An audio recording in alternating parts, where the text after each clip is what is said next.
Good evening, and welcome. Find a comfortable position. Let the weight of your body settle. Feel the gentle pull of gravity, a constant, silent companion in the dark.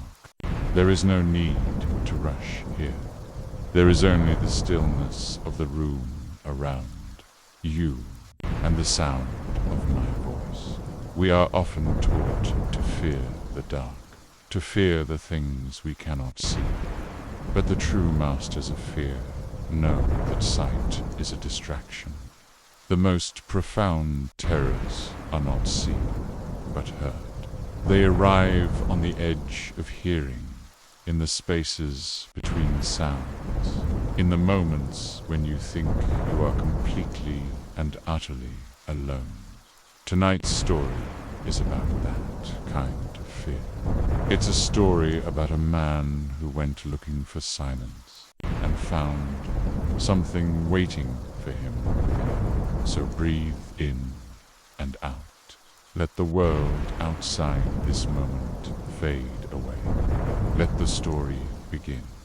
The story is called The Whisper of the Walls. Elias Thorne was a connoisseur of quiet. In a world that screamed for attention, a world of roaring engines, insistent notifications, and the ceaseless chatter of humanity, Elias sought the spaces in between.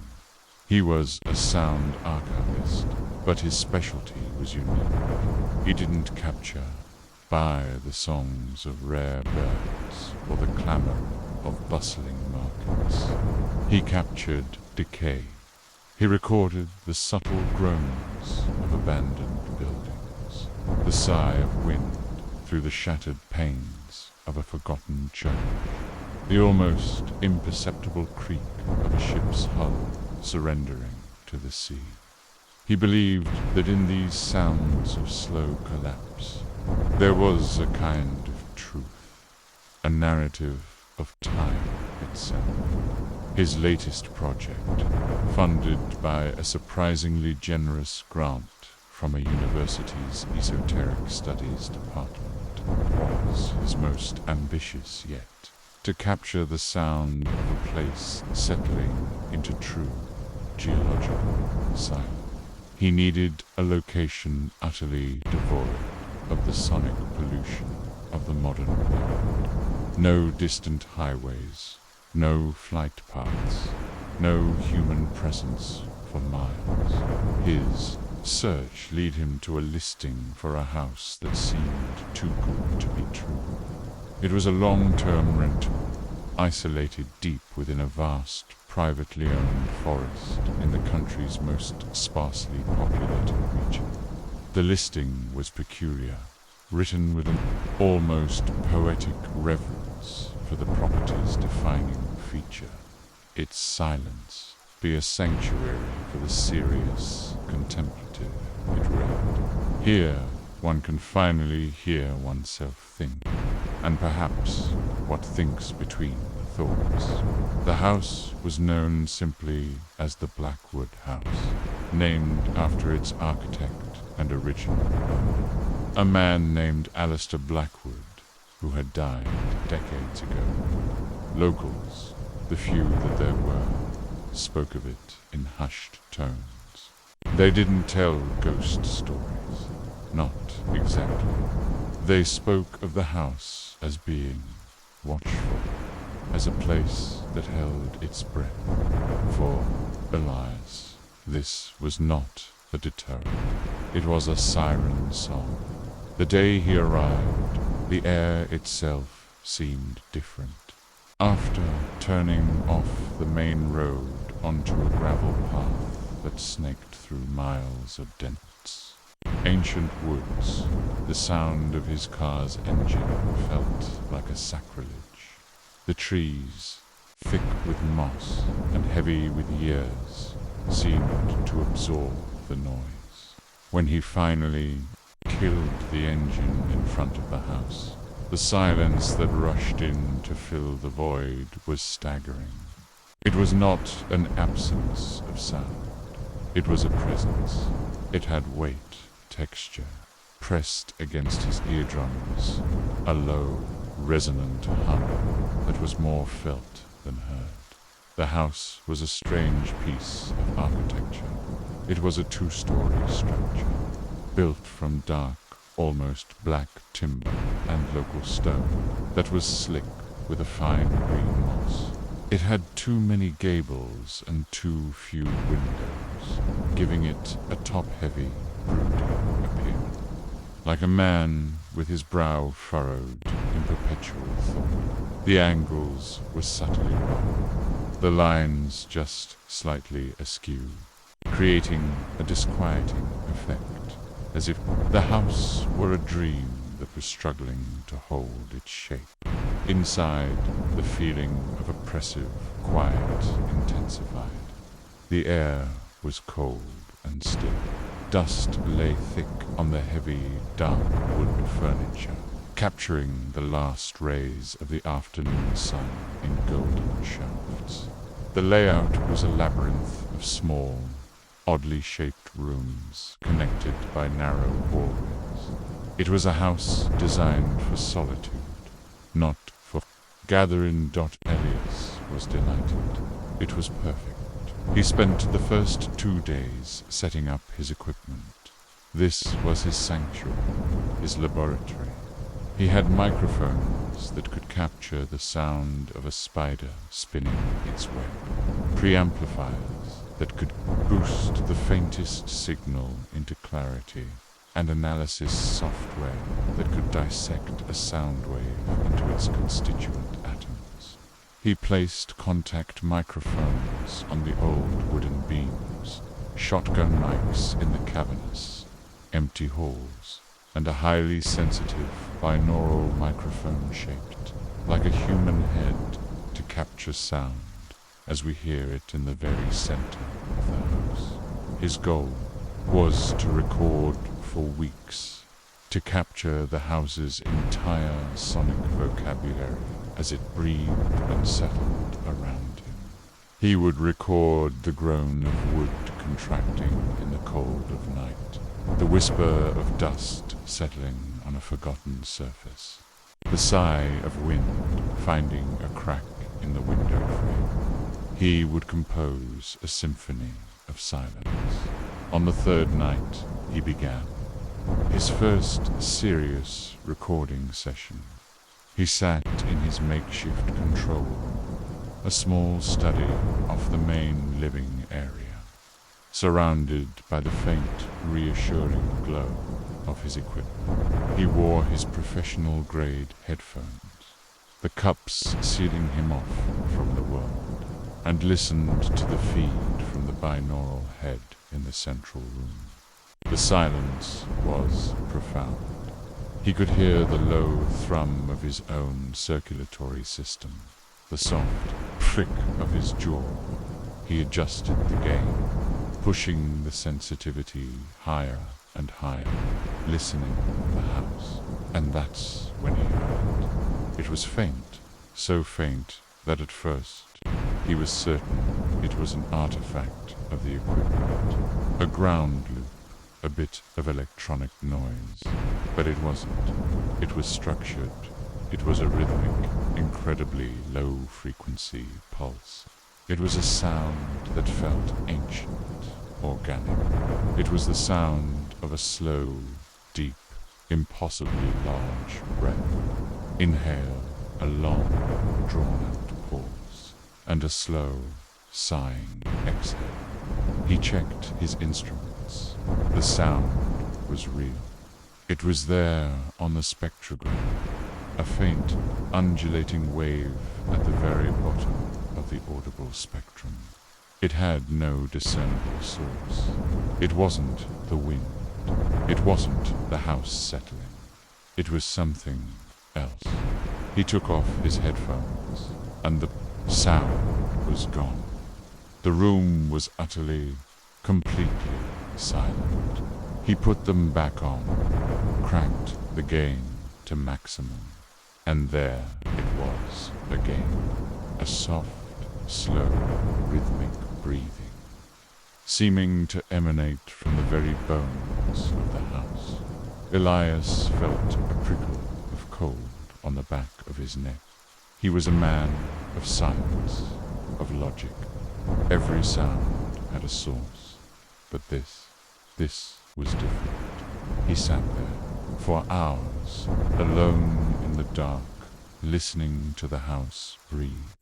And for the first time in his life, the silence he had so desperately sought felt occupied. The next few days were a blur of obsessive investigation. Elias became a detective of acoustics, hunting for the source of the sound. He moved his microphones, triangulating, trying to pinpoint the origin. But the sound was maddeningly elusive. It was everywhere and nowhere at once. It seemed to be loudest in the central hallway, yet when he placed a microphone directly there, the signal weakened, as if it were shy. It was strongest when it was not being directly observed. He scoured the house for any possible source. He checked the ancient furnace in the basement, a great iron beast that lay dormant and cold. He inspected the plumbing, the wiring. He even climbed onto the roof, looking for hidden vents or resonant structures. He found nothing. The house was a sealed vessel of silence, and yet it breathed. Frustrated, he turned his attention to the history of the house itself. In the dusty, book-lined study that he had claimed as his own, he found a collection of journals bound in cracked black leather. They were the private thoughts of Alistair Blackwood, the house's architect. The early entries were what one might expect from a reclusive intellectual. They were filled with architectural sketches, musings on philosophy, and detailed observations of the natural world.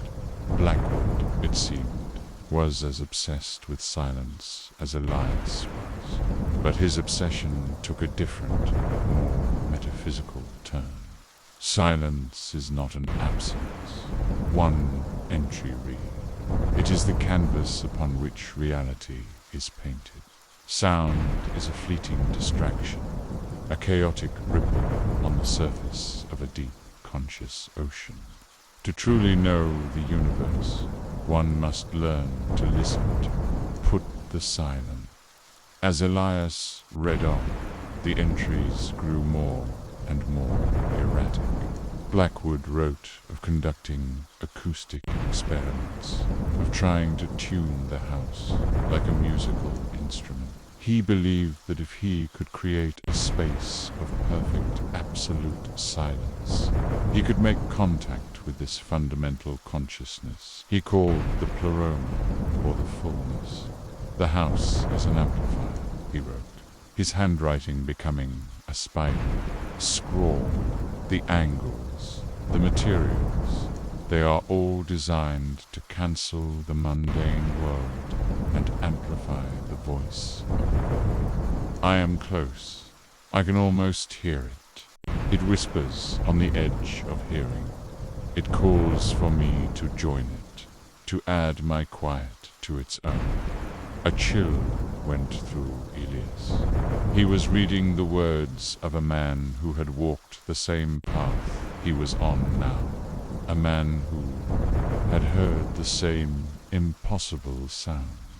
That night, Elias tried a new experiment. He set up a speaker in the central hall and played back the recording of the breathing sound, creating a feedback loop. He wanted to see if the sound would react to its own presence. He sat in his control room, headphones on, and watched the waveform on his screen. At first, nothing happened. Then, slowly, something began to change. The recorded breathing and the live breathing began to synchronize, their rhythms locking together. The amplitude of the signal began to increase, the wave on the screen growing taller, stronger, and then something new emerged. Within the low thrum of the breathing, a higher frequency appeared. It was a faint, wavering tone, like a distorted human voice. Elias held his breath, cranking the gain. The sound was garbled, a mess of static and strange harmonics. But as he listened, as he strained to find a pattern, he could almost make out words, fragments, syllables. He felt a sudden, sharp pain in his ears, and he ripped the headphones off. The silence of the room rushed back in, but it was different now. It was a taunting silence. He knew what was hiding inside of it. His scientific curiosity was now at war with a primal, growing fear. He was no longer just an archivist. He was an unwilling participant in Alistair Blackwood's mad experiment. He spent the next day reading the final journal. Blackwood's entries were now the ravings of a man on the brink. He described the whispers becoming clearer, speaking to him, telling him secrets about the nature of existence. He claimed the pleroma was not just a consciousness, but a being that was lonely, a being that fed on the quiet thoughts and fading memories of those who listened too closely. It promises a final peace, Blackwood wrote, an end to the noise of the self, to become a note in its eternal symphony. All it asks is that I open the door completely. The final entry was dated over 50 years ago. It described a final ritual. Blackwood had built a special room in the house, a place of absolute acoustic isolation. He called it the antechamber. He was going to enter it, seal the door, and offer himself to the silence. Tonight I will be heard by the silence. The last entry read, I will become a part of its eternal whisper, and I will not be alone. Alistair. Blackwood was never seen again. The official report concluded he had simply abandoned the house, a recluse seeking even greater solitude. But Elias now knew the truth. Blackwood hadn't left the house. He was in the house. He was one of the whispers. Elias knew he should leave. He should pack his equipment, get in his car, and drive until he could hear the sound of a highway again. But he couldn't. The archivist in him, the man who had dedicated his life to capturing sound, was hooked. He had stumbled upon the acoustic discovery of a lifetime.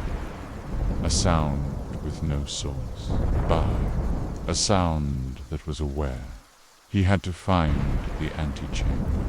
He searched the house from top to bottom, tapping on walls, looking for hidden doors. He finally found it in the basement, behind a false wall of stone and mortar. The door was made of solid iron, thick and heavy, with a complex locking mechanism on the outside.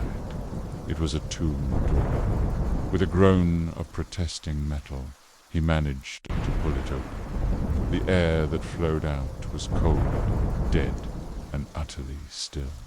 Inside was a small, cube-shaped room, its walls, floor, and ceiling covered in thick, black, sound-absorbing foam that had begun to crumble with age. In the center of the room was a single wooden chair. This was where Blackwood had made his final offering. Elias felt a wave of claustrophobia. The silence within that small room was absolute, a crushing weight. He backed away, his heart hammering. In his chest, He knew, with a certainty that chilled him to the bone, that if he were to step inside that room and close the door, he would not be alone. The breathing would not be faint. It would be right there, in the dark, with him. That night, the house seemed to come alive. The whispers were no longer confined to his recordings. He could hear them now with his own ears, faint and furtive, in the quiet corners of the rooms. They were like the rustle of dry leaves, the sigh of silk being dragged across a wooden floor. He sat in his control room, the door locked, and listened through his headphones as the whispers grew bolder. They were clearer now, more defined. He could hear multiple voices, a soft, layered chorus of hushed tones. They weren't speaking English, not anymore. It was a language of sibilants and soft consonants, a language that seemed to bypass the ears and implant itself directly into his thoughts. And then he heard his own name, Ilias, ... It was a single, clear whisper, spoken by a voice that sounded like dry dust and forgotten memories. It came from the binaural head in the central hall. He froze, his blood turning to ice. It knew him. Elias, ... listen, ... He wanted to tear the headphones off, to smash his equipment, to run screaming into the night. But he was paralyzed, held captive by a terrifying, morbid curiosity. He reached for the talkback microphone, his hand trembling. He had to know. "Who are you?" he whispered, his voice cracking. For a long moment, there was only the sound of the house breathing. Then the whispers answered, not with a single voice, but with a chorus of voices, all speaking as one. "We are. Be quiet. We are the end of the noise. We are the peace you seek. What do you want?" Elias asked, his voice barely audible. "We want you to listen. We want you to join the choir. Alistair sings with us now. He is at peace. You can be too." The voice was seductive, a siren song of oblivion. It promised an end to the struggle, an end to the noisy, chaotic burden of being pure. Elias felt a strange pull, a desire to surrender, to let the silence wash over him and dissolve his fears, his memories, his very self. He could see now how Blackwood had been seduced. It was a promise of the ultimate quiet. But as he listened, he began to hear something else beneath the seductive whispers. He heard a note of hunger. This was not a peaceful choir. It was a predator. It didn't want to give him peace. It wanted to consume him. He jumped to his feet, knocking over his chair. "No," he said, his voice loud in the silent room. "No." The whispers changed. The seductive, gentle tone vanished, replaced by a cold, sharp hiss that slithered through the headphones. "You cannot escape the silence, Elias. It is in you. It is in the spaces between your thoughts, between your heartbeats. We will wait. The noise always fades, and we will be here, waiting in the quiet." The signal from the binaural head suddenly died. The breathing stopped. The whispers vanished. Elias stood in the sudden, total silence, his own ragged breathing sounding like a hurricane in his ears. The silence that remained was not empty.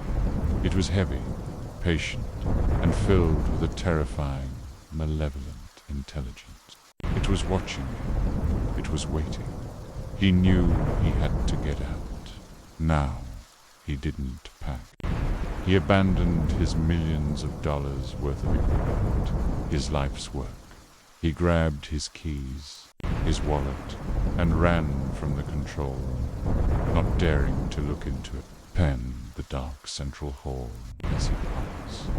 He fumbled with the lock on the front door, his hands shaking so badly he could barely fit the key in the slot. Behind him, he heard a sound, a soft, wet, dragging sound. It was coming from the basement, coming from the antechamber. He didn't wait to hear more. He threw the door open and sprinted to his car.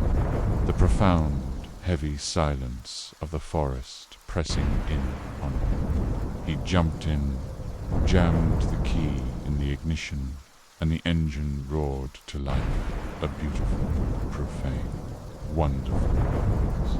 He slammed the car into reverse, gravel spraying, and sped down the long, dark driveway, not daring to look in the rearview mirror. He drove for hours, the radio blasting, the windows down, the rush of the wind a comforting roar. He drove until the sun came up, until he saw the familiar, ugly, beautiful sight of a city skyline. Elias never went back. He never filed a report on his project. He moved to the densest, loudest part of the city, taking a small apartment above a busy intersection. He sold his remaining audio gear and took a job as a librarian, a job surrounded by the soft, constant rustle of pages and the hushed whispers of patrons. He can no longer stand the quiet. He sleeps with 2 fans and a white noise machine turned to full volume. He needs the constant, chaotic symphony of the city to keep the silence at bay. But sometimes, late at night, when the city holds its breath for a moment, in the split gap between a passing siren and a rumbling truck, he hears it, faint and deep, and impossibly far away, the sound of a slow, rhythmic breath. And he knows that the silence is patient. It has an eternity to wait, and it remembers his name. Breathe. The story is almost over, but the silence remains. It is the canvas upon which all sounds are painted, and it is always there, just beneath the surface, waiting for its turn. Perhaps you can hear it now, in your own quiet room. The low hum in your ears, the weight of the still air. Don't be afraid. It's only silence. Or is it?